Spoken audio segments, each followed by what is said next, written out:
What's going on, y'all? Chuck Nunface here. I want to take a quick look at some of these knives that all have one thing in common: is they are all manufactured and or designed in Russia.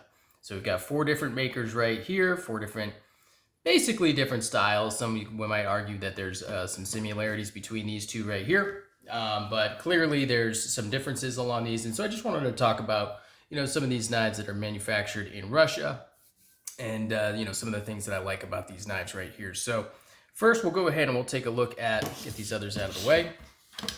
I've done a video on this knife before, but here is the awesome Shirogorov Hati. So that is M390 blade. I've done a full review on this knife fairly recently, but it's got that awesome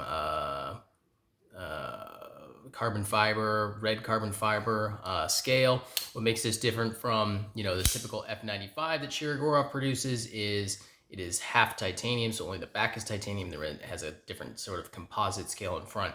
So these knives are pretty much the pinnacle of Russian knives. These are the knives that any other Russian knife is going to be compared to.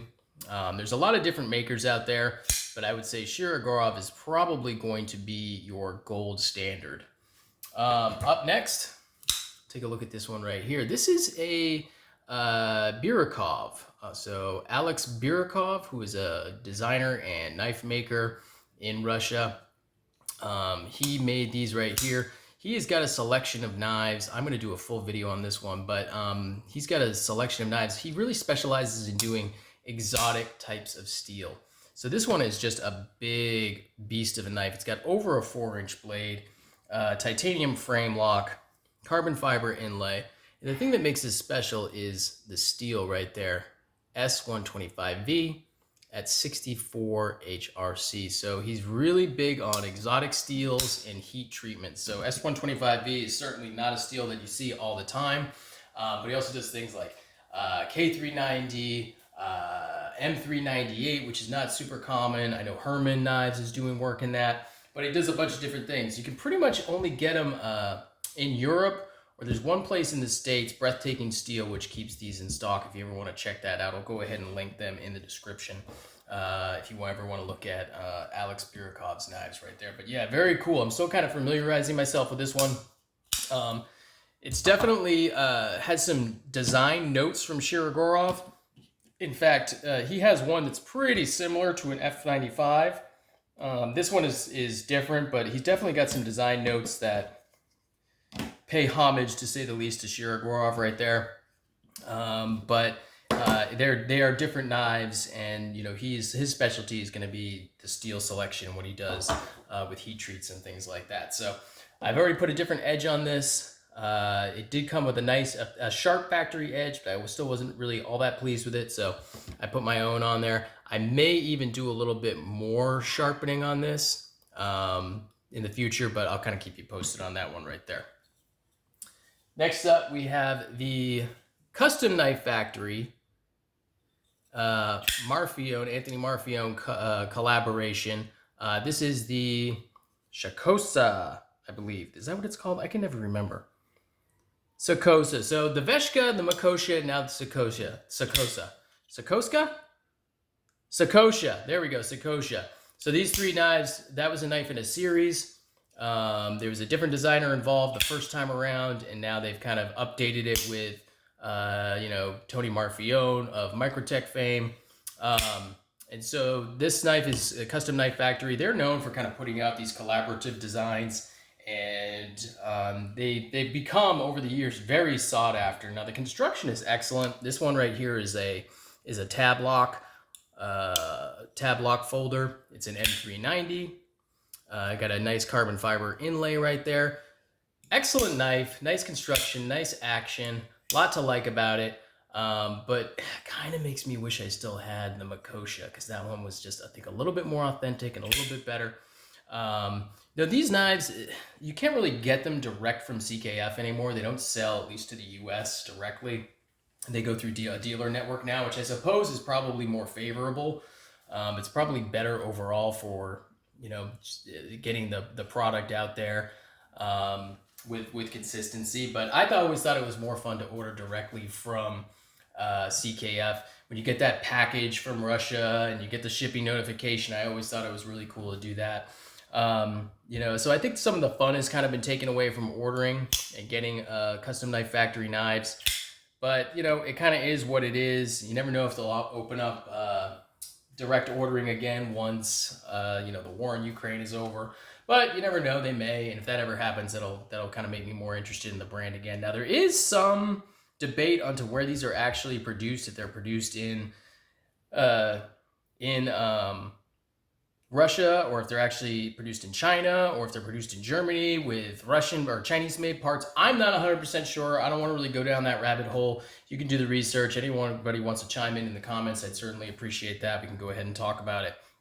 The fixed blade here is from the Beaver company. Beaver knife, I believe is what they're called.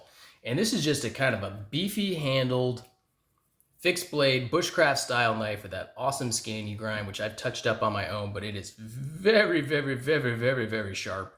And it is in 3V steel, if I can get it to show up. Where does it show up? Yeah, right there. So it's 3V. So this is their Bushcraft Classic model. They do have several models. I don't see them come up for sale all that often, but they are very well made. It's got an excellent leather sheath. They have some different styles, but it's definitely fixed blades with outdoor design, specialty, a lot of bushcraft style knives, things like that. So, I wanted to include this one in there too. Some knives that I really wish I had that I don't have is a Biryukov.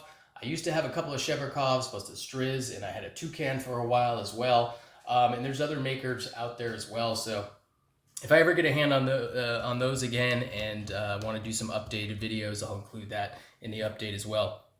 I'm going to include the Olamic Wayfarer as an honorable mention, simply because the family is from Russia originally. I believe they are from Russia.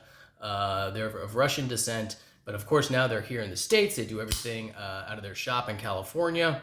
But I did want to include these guys as an honorable mention for Russian makers, at least of what I have in the collection. This is just, this is one of my all-time favorite knives. Maybe not this one specifically, but the Olamic 247 is just a fantastic pattern.